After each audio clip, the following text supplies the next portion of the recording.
नमस्कार दोस्तों, कैसे हैं आप? मैं आपका दोस्त पॉम आपका स्वागत करता हूं आपके अपने चैनल में स्टडी विद पॉम में।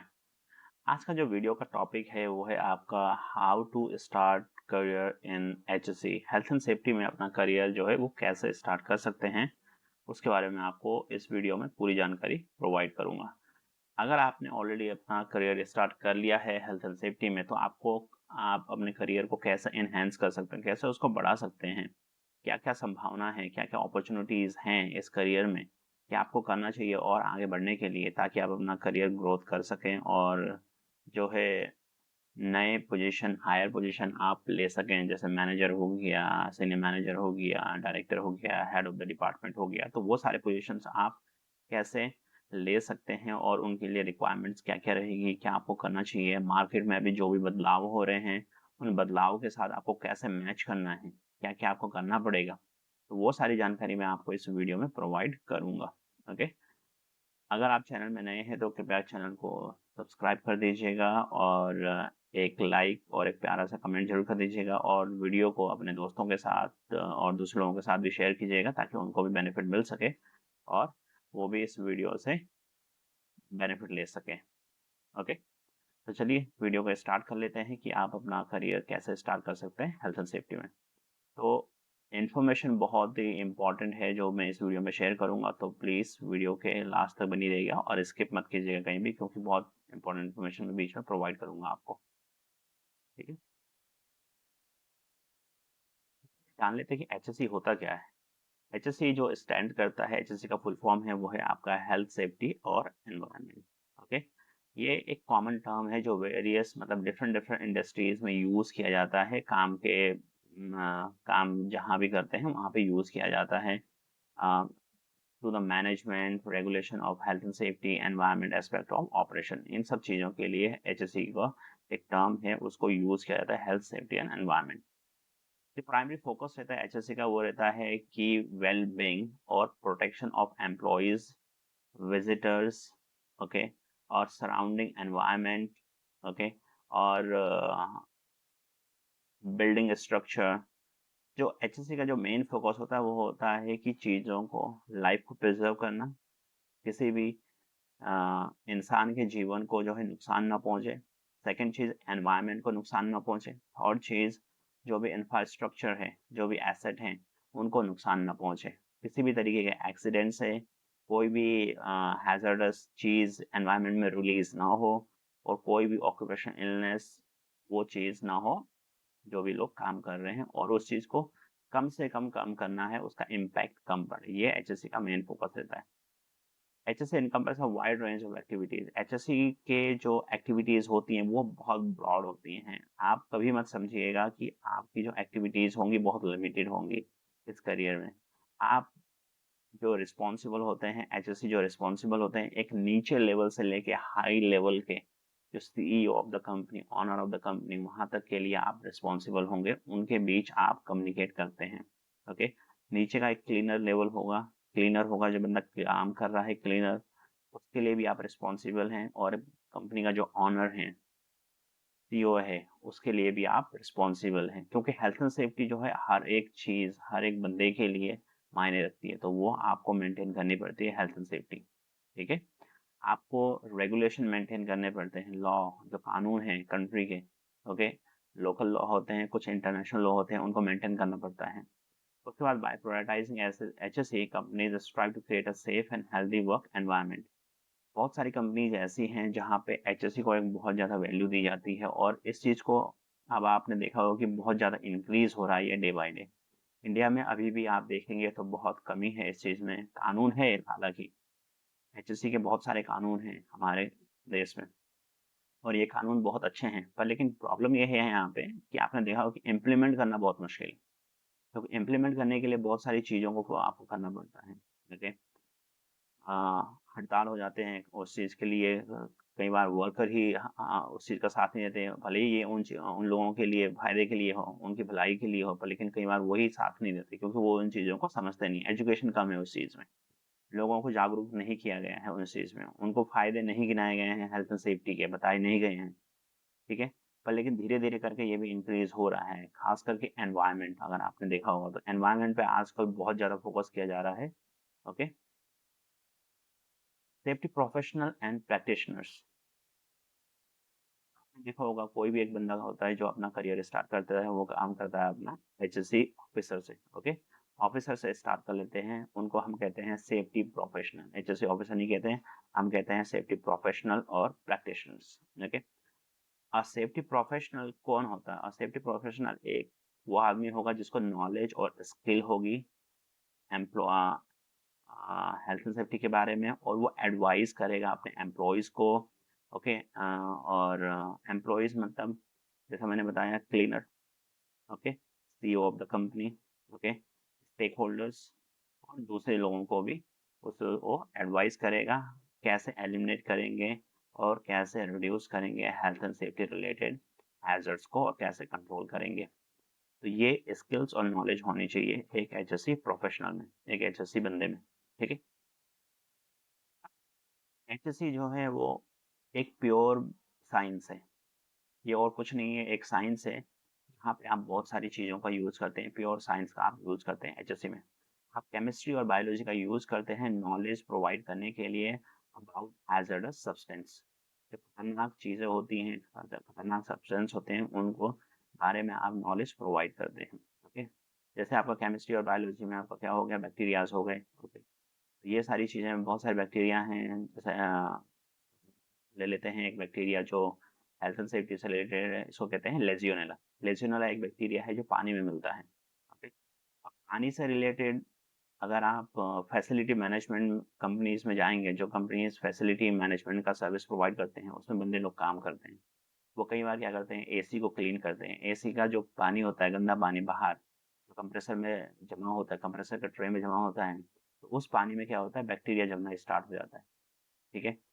अब एक दूसरी कंपनी होगी, अ, मान लेते हैं क्लीनिंग कंपनी है जो क्लीनिंग प्रोवाइड करती है, वाटर टैंक क्लीन करती है। वाटर टैंक में क्या होता है, पानी जमा होता है, उसमें भी लेजियोनेला बैक्टीरिया जमा होना स्टार्ट हो जाता है। तो कई बार जब क्लीनिंग के टाइम पे बंदे लोग उसके कांटेक्ट में आते हैं, तो उनको लेजियोनेला बैक्टीरिया से क्या, लेजियोनेलिस नियोसिस बैक्टीरिया डिजीज हो सकता है, जो कि बहुत खतरनाक है, लंग से रिलेटेड है और आदमी लोग मर भी सकते हैं। तो ये बायोलॉजी से रिलेटेड है। उसके बाद हो गया आपका फिजिक्स। फिजिक्स क्या करेगा, वो आपको ऑल जानकारी देगा इलेक्ट्रिसिटी के बारे में, हीट के बारे में, रेडिएशन के बारे में, और दूसरी दूसरी जो अदर फॉर्म्स है एनर्जी की, जैसे रेडिएशन हो गया, दूसरी चीज़ों हो गई, तो उनके बारे में यह क्या करेगा, आपको जानकारी देगा फिजिक्स। इन चीज़ों को भी आपको कंट्रोल करना पड़ता है as H S C. Okay? Health and safety में। उसके बाद हो गया आपका एर्गोनॉमिक्स। एर्गोनॉमिक्स मतलब बॉडी से रिलेटेड। ओके? क्यों? क्योंकि हम लोग क्या करते हैं, वर्कर लोग क्या करते हैं, वो बॉडी का यूज़ करते हैं काम करते टाइम पे, उठाने के टाइम पे, पुश करने के टाइम पे, खींचने के टाइम पे, हाई और ऊपर जाने के टाइम पे, और कई बार क्या करते हैं, वो रिपीटेटिव काम करते हैं। ओके? हथौड़ा मार रहा है तो मारे जा रहे हैं, मारे जा रहे हैं, तो काम क्या हो रहा है, रिपीट हो रहा है। तो क्या करेगा, तो उसके एल्बो पे असर पड़ेगा। तो यहाँ पे कार्पल टनल का क्या एक बीमारी है, वो होती है, और ये कई बार एल्बो जो होता है, ये चीज़ आपने देखा होगा, ये बाहर आना स्टार्ट हो जाता है, तो वो भी एक बीमारी है। क्यों? क्योंकि रिपीटेड काम हो रहा है। तो वो सारी चीज़ें इसमें आपका इकोनॉमिक्स मतलब बॉडी से रिलेटेड बैक इंजरी हो जाती है लोगों को। ओके? कई बार झुक के काम करते हैं, उठाते लिफ्ट अच्छे से नहीं करते हैं। तो ये आ गया आपका इकोनॉमिक्स में। उसके बाद आपका आ गया physiology, psychology helps people understand human behaviors that can lead to और अवॉइड एक्सीडेंट। साइकोलॉजी में क्या होता है, आप लोगों के बिहेवियर को अंडरस्टैंड करते हैं। आप जब काम करेंगे तो आप बहुत सारे लोगों को देखेंगे जिनके बिहेवियर अलग अलग होंगे। कई बार लोग काम पे ऐसा बिहेव करते हैं जैसे वो वायलेंट बिहेव करते हैं, तो उससे क्या होता है, दूसरे लोगों को नुकसान पहुंचता है, उससे एक्सीडेंट हो सकता है, उससे बहुत सारे लोग मर सकते हैं, एनवायरनमेंट को नुकसान पहुंच सकता है, और बिल्डिंग और इंफ्रास्ट्रक्चर को नुकसान पहुंच सकते हैं।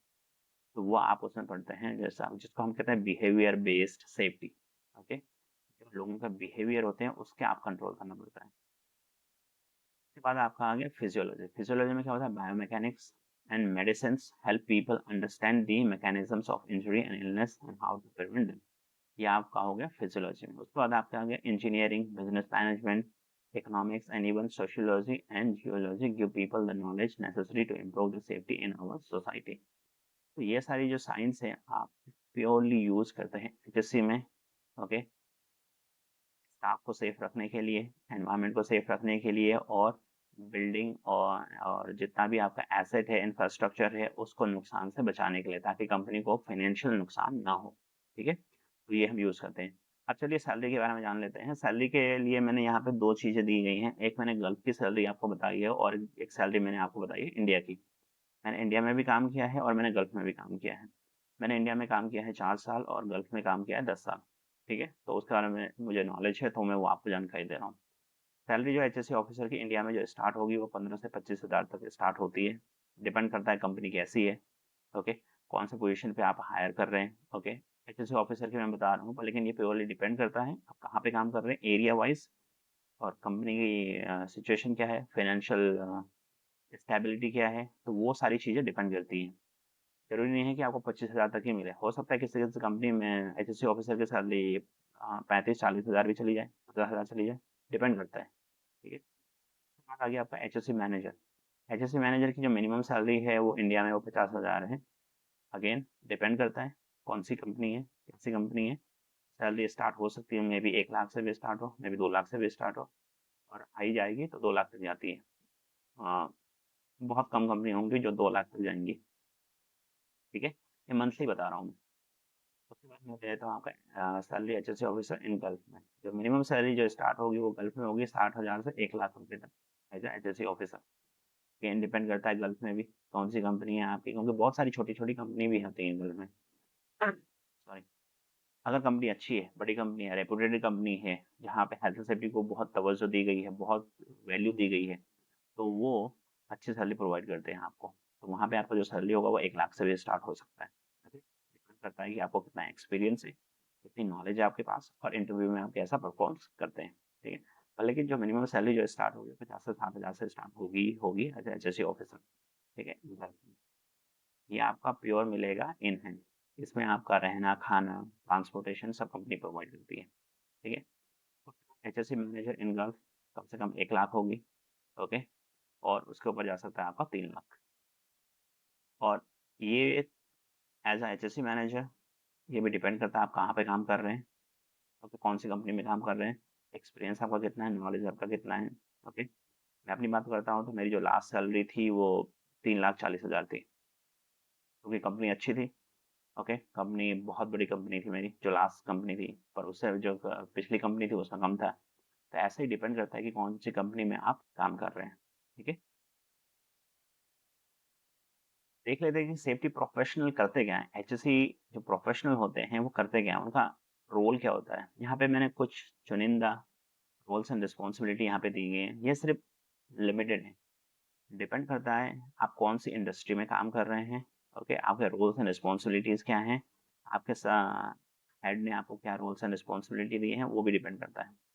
तो सबसे मेन जो काम होता है आपका हैजर्ड रिकग्निशन, हजार्ड को यानी कि खतरे को आइडेंटिफाई करना, ये आपका मेन चीज है। ओके, ताकि वो खतरा आगे जाके कोई इंजरी ना करे, किसी को बीमार ना करे और प्रॉपर्टी को डैमेज ना करे, वो हजार्ड आइडेंटिफाई करना। दूसरा आपका इंस्पेक्शन एंड ऑडिट। इंस्पेक्शन आपके डेली हो सकते हैं, वीकली हो सकते हैं, और तो मंथली भी हो सकते हैं। ऑडिट्स आपके डेली, वीकली या मंथली नहीं होते हैं, कभी कभार मंथ में कहीं एक बार मंथली ऑडिट हो सकते हैं, और आपके क्वार्टरली ऑडिट हो सकते हैं, और बाय एनुअली ऑडिट हो सकते हैं, और एनुअल ऑडिट हो सकते हैं। ऑडिट क्या, इंस्पेक्शन इतना डिटेल नहीं होता है। इंस्पेक्शन में आप क्या करते हैं, थॉरो इंस्पेक्शन कर सकते हैं आप, जैसे एरिया का चक्कर लगा लिया, रैंडम डॉक्यूमेंट चेक कर लिए, रैंडम आपने लोगों से पूछताछ कर ली, ये आपका वेरी बेसिक चीज़ें चेक करते हैं आप। डेली वाइज करते हैं आप इसको, क्योंकि वीकली वाइज करते हैं। बट ऑडिट क्या होगा, ऑडिट आपको थॉरोली करना पड़ेगा, डीपली जाना पड़ेगा। ऑडिट में आप क्या करेंगे, ऑडिट में आप पूरा एरिया चेक करेंगे। ओके, जितना आपका प्लांट का एरिया है या फिर आपका वर्किंग एरिया है वो सब। सेकंड चीज़, आपने यहाँ पे ऑडिट में सारे डॉक्यूमेंट चेक करेंगे, डॉक्यूमेंट रिव्यू करते हैं, डॉक्यूमेंट वेरीफाई करते हैं। तीसरा चीज़, आप ऑडिट में आप इंटरव्यू करते हैं। इंटरव्यू किसका करेंगे, आप इंटरव्यू स्टाफ का करेंगे, ये जानने के लिए कि उनको हेल्थ एंड सेफ्टी का कितना नॉलेज है। ओके, क्या वो कम कॉम्पिटेंट हैं या नहीं है काम करने के लिए। ओके, जो वो काम कर रहे हैं उसकी नॉलेज है या नहीं है, तो वो सारी चीज़ आप चेक करते हैं। उसके बाद फायर प्रोटेक्शन। आपकी रिस्पॉन्सिबिलिटी होगी फायर प्रोटेक्शन की। फायर से आपको सेव करना है एनवायरनमेंट को, लोग जो काम कर रहे हैं उसको और प्रॉपर्टी को। ओके, ये आप कैसे करेंगे? इंस्पेक्शन के द्वारा लेआउट ऑफ फैसिलिटी और प्रोसेस को चेक करके, डिज़ाइन को चेक करके, डिटेक्शन, फायर सेपरेशन सिस्टम, इन सबको चेक करके। ठीक है। उसके बाद आपको रेगुलेटरी कंप्लायंस, आपको ध्यान रखना होगा कि आप जहाँ पे काम कर रहे हैं, आप जिस कंपनी में हैं, वो हेल्थ एंड सेफ्टी जो कानून है उस देश के, उस कानून का पालन कर रही हो। ये आपकी रिस्पॉन्सिबिलिटी है। अगर नहीं कर रही है तो आपको कहाँ पे नहीं कर रही है वो चीज़ आपने अपने ओनर को बतानी है, कंपनी का जो हेड है उसको बतानी है, और आप उस चीज़ का रिकॉर्ड भी अपने पास रखेंगे ताकि इन फ्यूचर अगर कोई गलत हो जाए तो वो आप चुको, तो वो जो इन्फॉर्मेशन जो आपने शेयर करी है वो आपको सेव कर सके। तो अल्टीमेटली ब्लेम किसके ऊपर आएगा? अल्टीमेटली ब्लेम जो होता है वो एचएससी के ऊपर आता है, अगर हेल्थ एंड सेफ्टी से रिलेटेड या फायर से रिलेटेड कोई भी इंसिडेंट या एक्सीडेंट होता है तो। ठीक है, ये ब्लेम कल्चर चलता है बहुत सारी कंपनियों में। उसके बाद हेल्थ हजार्ड कंट्रोल, हमसे रिलेटेड भी आपको जो है कंट्रोल करने पड़ते हैं। जैसे नॉइस हो गया, लाइटिंग हो गया, केमिकल एक्सपोजर हो गया, बायोलॉजिकल हजार्ड हो गए। ओके, ये सारे खतरे भी आपको कंट्रोल करने पड़ते हैं। एर्गोनॉमिक्स, लोग किस तरीके से काम कर रहे हैं, पुशिंग पुलिंग, ओके, ताकि उनके बॉडी मूवमेंट को कम किया जा सके और एर्गोनॉमिक से रिलेटेड इंजरीज कम हो सके, वो आपका रिस्पॉन्सिबिलिटी है। हैजार्डस मटेरियल मैनेजमेंट, बहुत सारी कंपनी में आप क्या करते हैं, हैजार्डस मटेरियल का यूज़ करते हैं, जैसे एसिड हो गया, दूसरे सॉल्वेंट हो गए, डीजल हो गया, पेट्रोल हो गया, तो ये सारी चीज़ें यूज़ की जाती हैं, तो इन चीज़ों को कंट्रोल करना पड़ता है। ओके, एक स्पेसिफिक प्रोसेस के द्वारा। ओके, उसके बहुत सारे रिक्वायरमेंट रहते हैं। ओके, बहुत सारी वीडियोस अभी मैंने डाल दी हैं यूट्यूब में, मेरे चैनल में अगर आप जाएंगे तो आपको मिल जाएंगी, और इन फ्यूचर में भी मैं आपको डालूंगा।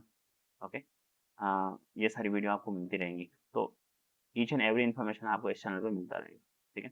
एनवायरमेंट प्रोटेक्शन, आपका रिस्पॉन्सिबिलिटी है एनवायरमेंट को प्रोटेक्ट करना, ताकि आपका कंपनी जो है एनवायरमेंट को नुकसान नहीं पहुंचा रही हो।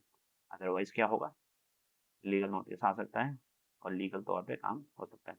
ट्रेनिंग, मोस्ट इम्पॉर्टेंट थिंग, आपको ट्रेनिंग प्रोवाइड करना है अपने एम्प्लॉयज़ को, ताकि वो हेल्थ एंड सेफ्टी से रिलेटेड सारी जानकारी उनके पास हो।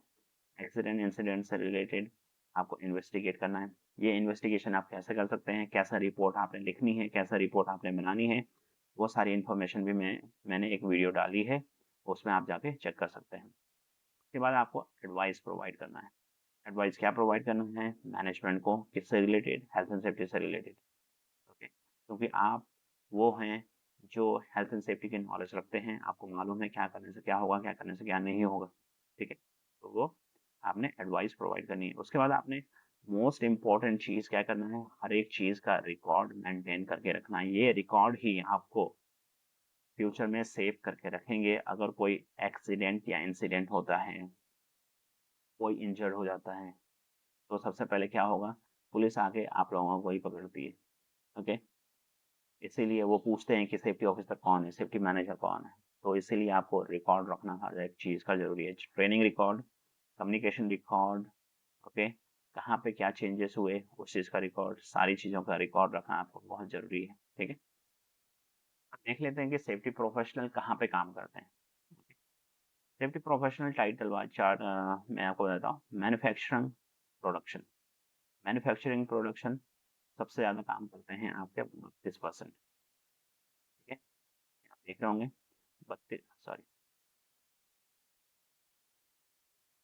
32% लोग जो काम कर रहे हैं वो आपका काम कर रहे हैं मैन्युफैक्चरिंग इंडस्ट्री में। उसके बाद है आपका इंश्योरेंस में, इंश्योरेंस में 23% हेल्थ एंड सेफ्टी लोग काम करते हैं। इंश्योरेंस में हेल्थ एंड सेफ्टी वाले क्यों काम करेंगे? क्यों? क्योंकि इंश्योरेंस कंपनी क्या करती है, वो इंश्योरेंस प्रोवाइड करती है आपका कंपनीज का, इंडस्ट्री का, तो वहाँ पे बंदे चाहिए होते हैं जो हेल्थ एंड सेफ्टी की नॉलेज रखते हैं और कंपनी को बताएं, इंश्योरेंस कंपनी को बताएं कि हाँ यहाँ पे इतना लॉस हो सकता है, तो उसी तरीके से वो लोग क्या करते हैं, प्रीमियम डिसाइड करते हैं, इसीलिए वहाँ पे उनको रखा जाता है। उसके बाद कंसल्टेंसी कंपनी हो गई, जो क्या करती हैं, health and safety related help provide करती हैं, सर्टिफिकेशन प्रोवाइड करती हैं, ट्रेनिंग प्रोवाइड करती हैं, तो वो हो गया आपका 15% वहाँ पर होगा। उसके बाद आपका गवर्नमेंट बिजनेस में है 11% हेल्थ एंड सेफ्टी लोग, तो वहाँ पे भी है। उसके बाद हो गया आपका अदर बिजनेस में 8% है, यूटिलिटीज और कॉमन में वो है आपका 4%, और ट्रांसपोर्टेशन में 2%। तो इतने परसेंटेज लोग जो हेल्थ एंड सेफ्टी के हैं वो in different health and safety sector में काम कर रहे हैं। हेल्थ एंड सेफ्टी सेक्टर में अगर आप डीपली जाएंगे मैन्युफैक्चरिंग और प्रोडक्शन में, तो इसको आप चेक कर सकते हैं। डिफरेंट डिफरेंट मैन्युफैक्चरिंग और प्रोडक्शन है, ऑयल एंड गैस आ सकता है, स्टील प्रोडक्शन आ सकता है, और डिफरेंट प्रोडक्शन इसमें आ सकते हैं। एलिजिबिलिटी क्या चाहिए, आपको कितना कम से कम एजुकेशन होना चाहिए हेल्थ एंड सेफ्टी के लिए? मिनिमम जो आपके पास एजुकेशन होनी चाहिए वो हाई स्कूल पास होना चाहिए, कम से कम इतना तो आपके पास होनी चाहिए। ठीक है। टेक्निकल कॉलेजेस से रिलेटेड आपके पास डिप्लोमा अगर हो तो वो भी अच्छा है, आईटीआई। ओके। सिविल इंजीनियरिंग से related electrical engineering, mechanical, plumbing. Okay. ये सारी अगर आपके पास डिप्लोमा भी होंगे अगर, और दूसरी इंजीनियरिंग से रिलेटेड डिप्लोमा भी होंगे आपके पास, तो बहुत बेनिफिशियल आपको मिल जाता है। ठीक है। क्यों? क्योंकि आपका जो स्कोप होगा वो बढ़ जाएगा, सिर्फ कंस्ट्रक्शन में नहीं, कंस्ट्रक्शन के अलावा भी आपको बहुत सारे बिजनेस हैं जहाँ पे आपको इसका बेनिफिट मिल सकता है। तो ये आपकी हो गई एलिजिबिलिटी कराइए मिनिमम। ठीक है। अब इसके अलावा यहाँ पे कुछ बेसिक चीज़ें हैं जो आपको करनी पड़ेंगी। ओके। कुछ हेल्थ एंड सेफ्टी से रिलेटेड कोर्स हैं वो आपको भी करने पड़ते हैं। ठीक है।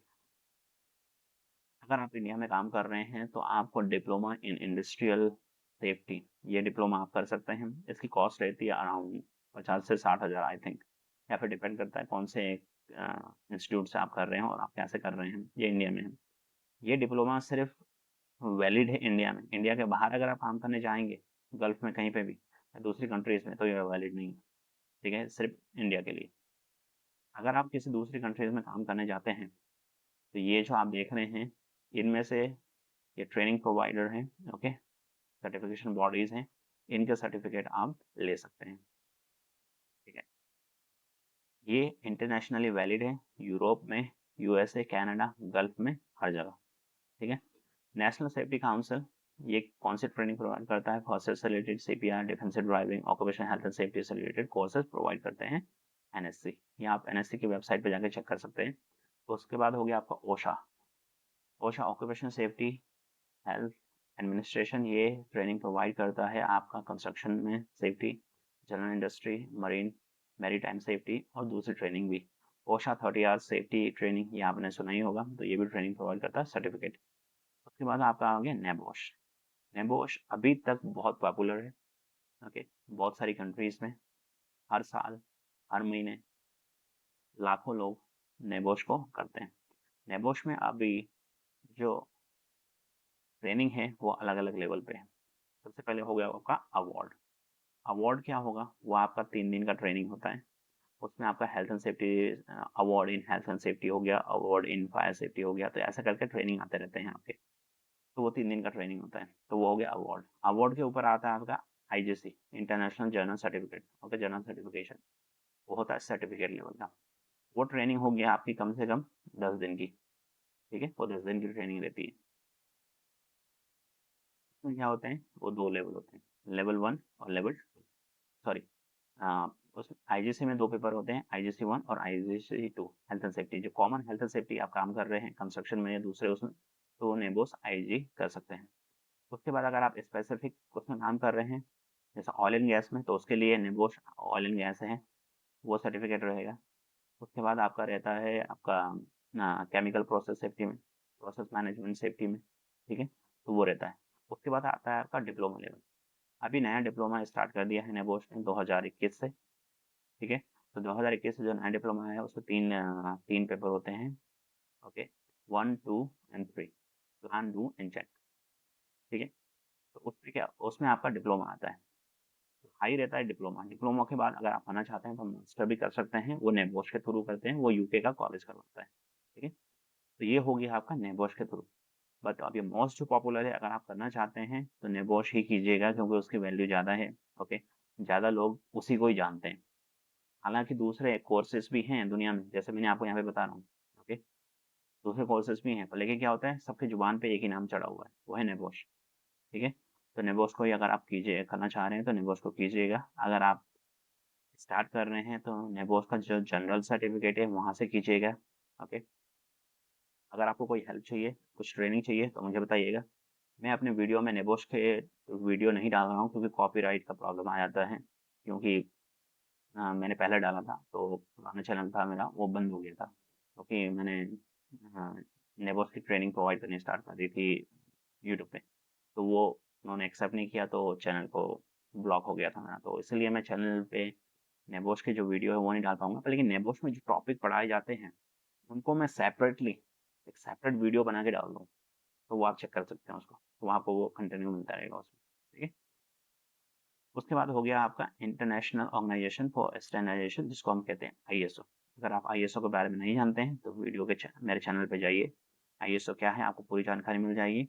और आईएसओ 45001 जो है occupational health and safety related certificate, training certification. Okay, training. तो ये ट्रेनिंग बहुत इंपॉर्टेंट है एज ए एचएससी ऑफिसर।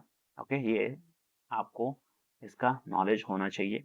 पूरी ट्रेनिंग आईएसओ 45001 की मैंने अपने वीडियो पे डाल दी है, चैनल पे डाल दी है, जाके उसको देखिएगा। अलग अलग पार्ट में मैंने डाली है, इसके 4 पार्ट हैं। ओके, क्या क्या करना है आपने, कैसे फॉलो करना है, क्या रिक्वायरमेंट्स हैं, तो वो सारी जानकारी मैंने इसमें दी है अपने वीडियो में। अब ISO 45000 इंपॉर्टेंट क्यों है, क्योंकि हर एक कंपनी जो है इस चीज़ को मेंटेन करती है। जो भी हेल्थ एंड सेफ्टी ऑफिसर रखती है उस कंपनी में ISO 45000 होगा ही होगा। क्यों? क्योंकि ये जो सर्टिफिकेट होते हैं कंपनी को बिजनेस लेने में मदद करते हैं। ठीक है। उसके बाद हो गया आपका chartered institute of environmental health. ये एक यूके की ऑर्गेनाइजेशन है जो health and safety related training provide करती है। वो जो टॉपिक प्रोवाइड करते हैं वो है फूड सेफ्टी और health and safety in the work place. तो यहाँ से भी आप सर्टिफिकेट चेक कर सकते हैं। तो ये इतने सारे हो गए आपके सर्टिफिकेट जो प्रोवाइड करते हैं। अगर आप करना चाह रहे हैं तो नेबोस पे जाइएगा। इसके अलावा और भी हैं, वो भी आप चेक कर सकते हैं। उसके बारे में इन्फॉर्मेशन मैं आपको बाद में प्रोवाइड करूँगा। एचएससी पोस्ट क्या क्या होते हैं वो जान लेते हैं। एचएससी का जो मिनिमम जो एचएससी ऑफिसर के बाद जो पोस्ट होता है वो होता है एचएससी सुपरवाइजर हो सकता है या एचएससी मैनेजर भी हो सकता है। Okay, HSC manager overall responsible होता है। ओके, एचएससी मैनेजर रिस्पॉन्सिबल होता है एचएससी टीम को मैनेज करने के लिए, पॉलिसीज को डेवलप करने के लिए, एचएससी प्रोग्राम को मेंटेन करने के लिए ओवरऑल कंपनी के अंदर। उसके बाद आएगा आपका HSC coordinator. HSC coordinator, HSC officer, HSC adviser या HSC engineer, industrial hygienist, environmental health and safety specialist, process safety engineer, safety training, sorry. So यहाँ दो से लेकर नंबर 8 तक अगर आप देखेंगे यहाँ से ये तक, तो ये जो सारी जो पोस्ट होती है लगभग सेम होती है। उनका डिफरेंट रहेगा, रिस्पॉन्सिबिलिटीज डिफरेंस रहेंगी, लेकिन इनका पे स्केल, ओके, और roles and responsibility most of the time ये सेम रहती है। ठीक है।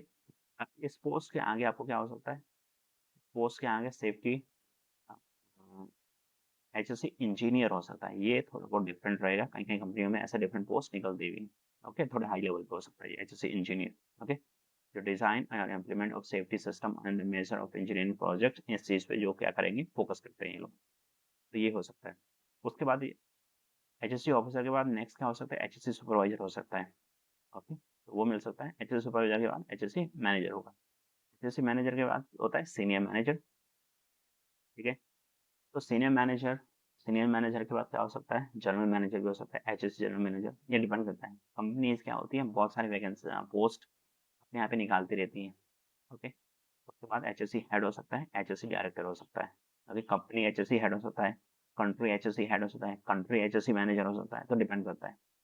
उसके बाद हो गया आपका process safety engineer. Process safety engineer mainly focus करता है प्रोसेस पे। टिपिकली जहाँ पे आप प्रोसेसिंग करते हैं, जैसे oil and gas process, chemical process, तो वहाँ पे प्रोसेस जो होती है बहुत कॉम्प्लिकेटेड रहती है।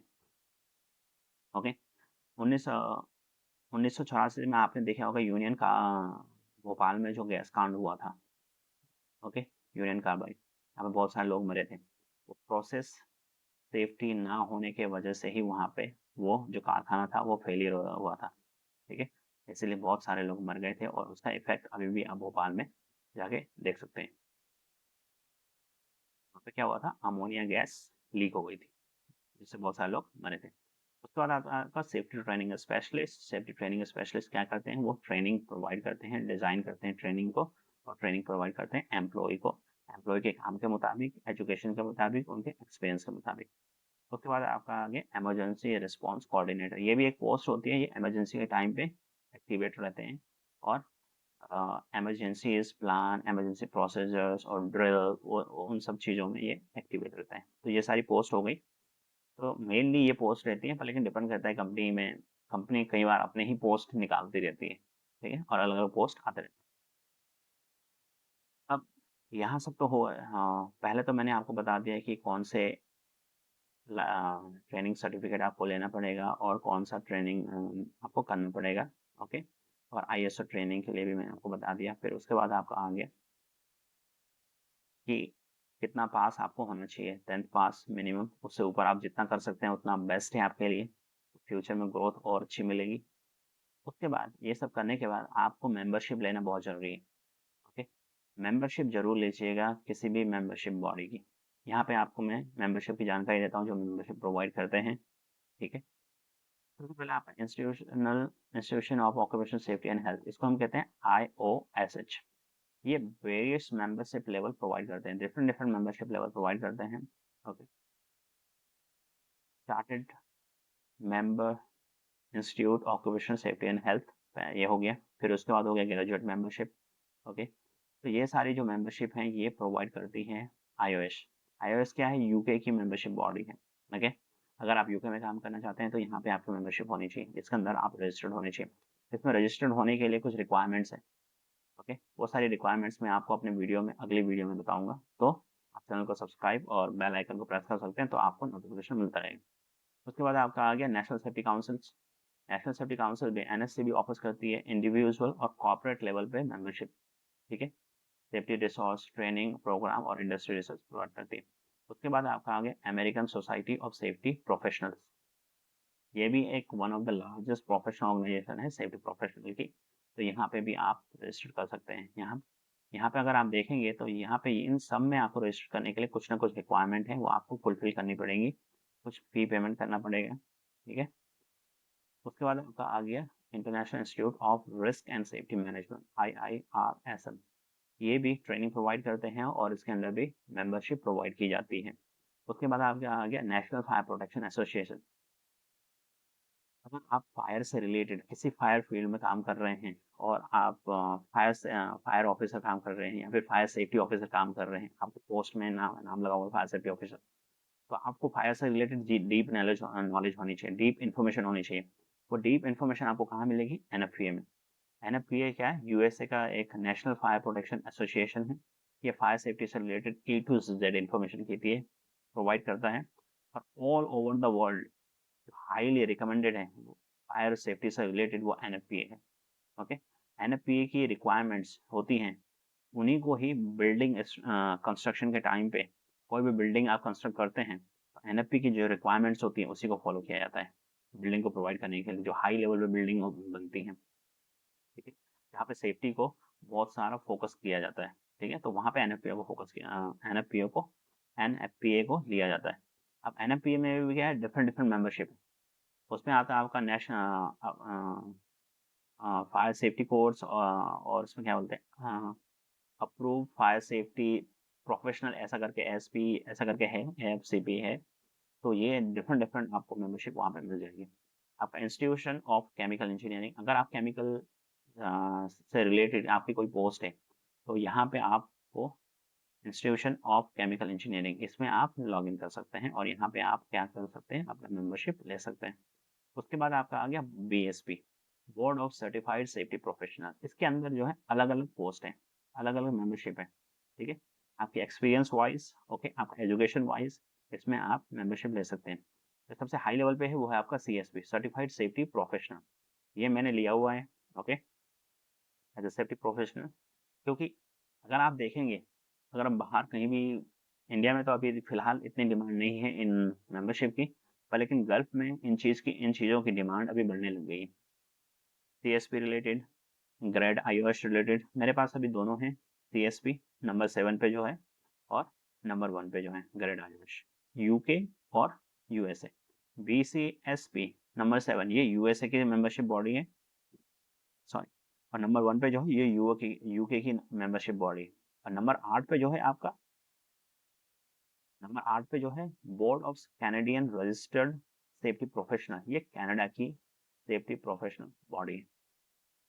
BCRSP अभी इतना डिमांड में नहीं है, ये मेनली डिमांड है कनाडा में। अगर आप कनाडा में काम कर रहे हैं हेल्थ एंड सेफ्टी के लिए, तो ये 8 नंबर पे जो मेंबरशिप है ये आपके पास होनी ही चाहिए, मोस्ट इम्पॉर्टेंट है।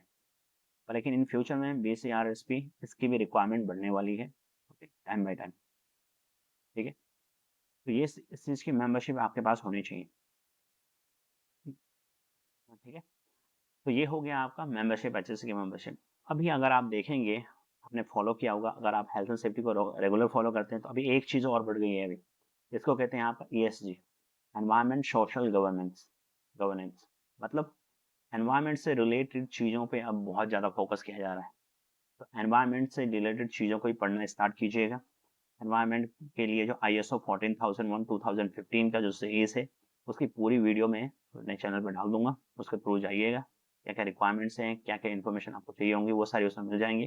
प्लस ESG जो अभी न्यू रिक्वायरमेंट्स आ रही हैं इंटरनेशनली, तो वो भी ट्रेनिंग में वीडियो अपने चैनल पर डालता रहूँगा, वो वीडियो डालता रहूँगा, तो उसको भी आप जाके चेक कर सकते हैं, ताकि आपको और नॉलेज मिल जाएगी। ओके, कहाँ पे क्या क्या चेंजेस हो रहे हैं वो आपको सारे मिल जाएंगे मेरे वीडियो में, चैनल पे, ठीक है। तो इसी तरीके से आपने क्या करना है, अपने करियर को ग्रोथ करना है। आपने आपने कभी भी HSC में अगर आप आ गए हैं, तो HSC एक ऐसा प्रोफेशनल है जहाँ पे हर दिन आपको नया सीखने को मिलेगा। आपने नया सीखना है, कभी सीखना छोड़िएगा मत। अगर आपने सीखना स्टॉप कर दिया तो आपका करियर वहीं पे स्टॉप हो जाएगा, ठीक है। मैं 14 साल पहले सीख रहा था और अभी भी सीख रहा हूँ, ठीक है। मैं हर दिन सीखता रहता हूँ। अगर आप सीखेंगे नहीं हेल्थ एंड सेफ्टी, तो आपके दिमाग में वो बैठेगा नहीं, क्योंकि हर दिन नई चेंजेस आ रहे हैं वर्ल्ड में, ठीक है। तो उसके साथ आपको मैच करना होगा अपने को, तभी आप आगे बढ़ सकते हैं करियर में, नहीं तो आप पीछे रह जाएंगे, ठीक है। क्योंकि भीड़ बहुत ज़्यादा है, क्राउड बहुत है, अगर आपने देखा होगा। प्रोफाइल्स ऑफ सेफ्टी प्रोफेशनल, ये मेरा प्रोफाइल है जो मैं आपको शेयर कर रहा हूँ, मैं यहाँ पे शेयर कर रहा हूँ। तो मैंने जो CV बनाया था उसके अकॉर्डिंग मैं आपके यहाँ पे शेयर कर रहा हूँ। जैसे मैंने आपको बताया, मेरे पास जो मेंबरशिप है वो है CSP, board of certified safety professional, जो USA का मेंबरशिप है। और मेरे पास है ग्रेजुएट IOSH लेवल का मेंबरशिप, जो है UK का मेंबरशिप, ठीक है। तो ये जो मेरा मेंबर प्रोफाइल में यहाँ पे शेयर कर रहा हूँ, ये जब मैं दुबई में था 2 महीने पहले, आपका प्रोफाइल है। अभी मैं फिलहाल इंडिया में हूँ। तो आ, ये सारी जो मैंने अपने CVs में डाली थी अचीवमेंट्स, प्रोफाइल की अचीवमेंट्स, तो वो सारा मैंने यहाँ पर डाला है, ओके। ऐसा ही मैं आपको प्रोवाइड करूँगा कि आप अपना as a health and safety CV कैसे बना सकते हैं। तो वो मैं अब जब नेक्स्ट वीडियो बनाऊंगा उसमें मैं आपको डिस्क्राइब करूंगा, और वन बाय वन मैं आपको बताऊंगा, करके बताऊंगा आपके सामने। तो आप कैसे कर सकते हैं उस चीज़ को, तो आपको नॉलेज मिल जाएगी, और उसी तरीके से आप अपनी CV भी डेवलप कर सकते हैं, ठीक है। एजुकेशन के बारे में अगर आप जाने मेरे बारे में, तो अगर मैंने आपने मेरा safety motto of the channel अगर आपने देखा होगा, कि चैनल का मोटो क्या है, चैनल का ऑब्जेक्टिव क्या है, मैंने एक वीडियो डाली है। तो वो वहाँ पे अगर आप देखेंगे तो वहाँ पे मैंने बताया है कि मेरी क्या क्या एजुकेशन है, मेरे एक्सपीरियंस क्या है, तो वो सब डाला है, फिर भी आप इसमें देख सकते हैं। मैंने मास्टर किया है ऑक्यूपेशनल हेल्थ एंड सेफ्टी में, नेबोश इंटरनेशनल डिप्लोमा है मेरे पास, और डिप्लोमा है मेरे पास एनवायरमेंटल मैनेजमेंट सिस्टम पे, ये मेरे पास डिप्लोमा है और मास्टर है मेरे पास, ये है। उसके बाद सर्टिफिकेट है मेरे पास OSHA का, ये अबू धाबी का है, Abu Dhabi public health and safety practitioner. इसके अंदर अभी अगर आप UAE में काम कर रहे हैं, तो UAE में भी आपका क्या है, मेंबरशिप है हेल्थ एंड सेफ्टी में। दुबई में एक मेंबरशिप है, उसको कहते हैं तरकीश। और अबू धाबी में अगर आप काम कर रहे हैं, तो आपके पास ये सर्टिफिकेट होना चाहिए, जिसको हम कहते हैं OSHA, ओके। क्योंकि अगर आप गल्फ में UAE में जाएंगे, तो UAE में दो स्टेट जो है बहुत फेमस है, ओके। और वहीं पे ही हेल्थ एंड सेफ्टी को बहुत ज़्यादा इंपॉर्टेंस दी जाती है। सॉरी, वो है आपका UAE अबू धाबी, और दूसरा है आपका दुबई, ठीक है। उसके बाद नेक्स्ट है मेरा नेबोश IGC, मैंने नेबोश का इंटरनेशनल जनरल सर्टिफिकेट भी किया था। लीड ऑडिटर ट्रेनिंग मैंने किया है 9001 में, 45,001 में, 14,001, ये हेल्थ एंड सेफ्टी से रिलेटेड है। और 22,301 बिजनेस कंटिन्यूटी। मैं अप्रूव ट्रेनिंग हूँ, सॉरी, मैं एक अप्रूव ट्रेनर हूँ हाई फील्ड से, ट्रेनिंग डिलीवर करने के लिए लेवल 3 तक, ओके। और मैंने इंटरनेशनल अवार्ड लिया है लेवल 3 में, फर्स्ट एड का certified fire warden, lean six sigma green और येलो बेल्ट में, hydrogen sulphide breathing apparatus, cost assessment training, hazard waste, और ये है आपका हेल्थ एंड सेफ्टी से रिलेटेड। अपार्ट फ्रॉम दिस मैंने फूड सेफ्टी का भी मेरे पास नॉलेज है, डिप्लोमा है फूड सेफ्टी में, हैसअप से रिलेटेड। हैसअप लेवल 4 का जो हाईएस्ट लेवल का ट्रेनिंग है, फूड सेफ्टी से रिलेटेड हाईएस्ट लेवल का लेवल 4 का है, वो भी ट्रेनिंग है मेरे पास। फूड सेफ्टी से related at least food safety level 1 का वीडियो, फूड सेफ्टी से रिलेटेड डिफरेंट लेवल के वीडियो भी मैं डाल दूंगा चैनल पे, मैंने डाले हुए हैं चैनल पे। एटलीस्ट लेवल 1 का वीडियो आप देखिएगा। क्यों? क्योंकि जहाँ पे आप काम करते हैं वहाँ पे आपका पानी, पीने का पानी, जहाँ पे लोग खाना खाते हैं वो एरिया, ठीक है, फूड जो लोग खा रहे हैं उससे भी क्या होता है, लोग बीमार हो सकते हैं, और उनकी सेफ्टी के रिक्वायरमेंट्स का रिस्पॉन्सिबिलिटी आपकी है। तो एटलीस्ट आपको फूड सेफ्टी का बेसिक नॉलेज होना चाहिए। खाने का सेफ कैसे रखते हैं वो बेसिक नॉलेज, टेम्परेचर कैसे मेंटेन करते हैं वो बेसिक नॉलेज आपके पास होनी चाहिए। तो एटलीस्ट लेवल 1 तक के वीडियो को जरूर देखिएगा, ताकि आपको फूड सेफ्टी से रिलेटेड भी जानकारी उसमें मिल सके और आप अपने स्टाफ को सेफ रख सकें। क्यों? क्योंकि स्टाफ आपका आपका एसेट है। अगर आप अपना स्टाफ लॉस कर देते हैं तो आपके लिए बहुत नुकसान हो सकता है। क्यों? क्योंकि हो सकता है वो स्टाफ आपके लिए बहुत फायदेमंद हो, वो स्टाफ बहुत अच्छे से काम करता हो, उसकी वजह से कोई एक्सीडेंट इंसिडेंट नहीं हो रहा है और आपकी रेपुटेशन बनी हुई है कि हाँ आपने एक्सीडेंट इंसिडेंट को मेंटेन किया हुआ है कंपनी में, एक्सीडेंट इंसिडेंट नहीं हो रहा है, और लेकिन उसकी जगह पे दूसरा स्टाफ आ गया जो बहुत केयरलेस है, ओके, और हेल्थ एंड सेफ्टी का ध्यान नहीं दे रहा है, तो आप क्या करेंगे? कुछ नहीं कर सकते वहाँ पे, तो वहाँ पे प्रॉब्लम हो जाएगी। तो इसीलिए आपका जो स्टाफ है आपका एसेट है, उसको आपने बचाए रखना है। तो ये आपकी क्या है, रिस्पॉन्सिबिलिटी। ठीक है, तो वीडियो अ, मैं अपना यहीं पे एंड करता हूँ, यहीं तक ये वीडियो है। आशा करता हूँ आपको वीडियो अच्छा लगा हुआ है। ओके, आपको इन्फॉर्मेशन मिल गई होगी, इसमें बहुत सारी इन्फॉर्मेशन जो मैंने प्रोवाइड करी है। अगर आप और कुछ जानना चाहते हैं तो प्लीज़ कमेंट करिएगा, कमेंट के थ्रू मैं जाऊँगा और मैं आपको चेक करके बताऊँगा जो भी आप जानना चाहते हैं, और नेक्स्ट वीडियो में मैं उस चीज़ को डिस्क्राइब कर दूंगा, या फिर मैं कोई दूसरा वीडियो बनाऊंगा जो आप जानना चाहते हैं उसमें। ठीक है, thank you so much video में बनने के लिए। अगर आपने प्लीज़ चैनल को सब्सक्राइब कर दीजिएगा, अगर आपने नहीं किया है चैनल को लाइक शेयर और कमेंट जरूर कर दीजिएगा। शुक्रिया आपका, मिलते हैं नेक्स्ट वीडियो में।